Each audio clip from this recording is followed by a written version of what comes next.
Why is dictatorship not the primary reason that North Korea is so poor? And if it's not the reason, then what is? Now, I know what you're thinking, but hear me out, because there's something that often gets overlooked when people talk about why North Korea is so incredibly poor. When we tend to compare North Korea to countries like the United States or even its neighbor to the south, our logic goes something like this. Unlike America or South Korea, North Korea basically functions as a parody of George Orwell's 1984. So isn't it kind of obvious that a brutally oppressive regime like the one Kim Jong-un runs would end up being one of the most impoverished countries in the world? We sort of take this narrative for granted without even thinking about it all that much, but there's a catch. Because if North Korea were so incredibly poor as a consequence of the totalitarian dictatorship that runs the country, then why wasn't South Korea just as poor when it was ruled by a dictatorship as well? This fact often gets overlooked because while South Korea is a thriving multi-party democracy today, that wasn't always the case. In fact, for most of its history, South Korea has been ruled by one type of dictatorship or another.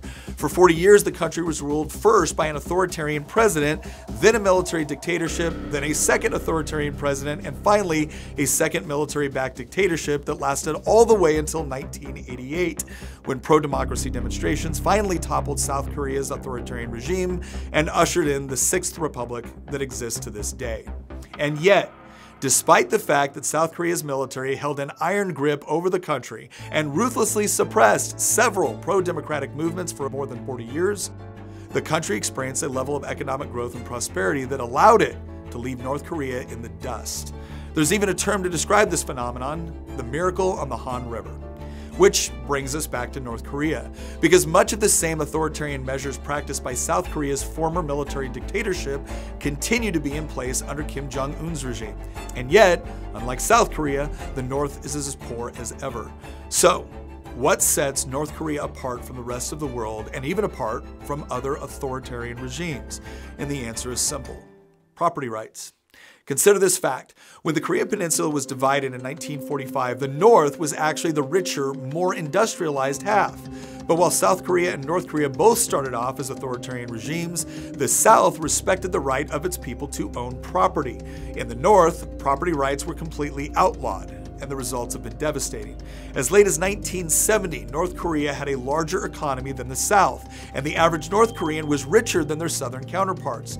Yet, by the mid-1980s, the South was twice as wealthy as the North. Since then, the gap between the two has turned into a chasm, one that you can literally see from space. North Korea's rampant poverty is a direct outcome of its rigid, government-run economy, where the very concept of property rights is non-existent. Imagine a place where your hard work never truly belongs to you, where every seed planted and every idea conceived is claimed by the state.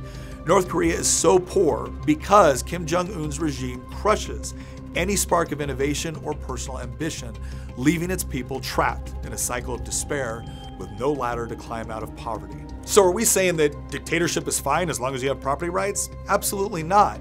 You should have representative government and property rights. But what we are saying is that if you want to achieve genuine economic prosperity and upward economic mobility, you need to have a government, regardless of who runs it, which actually respects the ability of the people to own property and improve their own lives.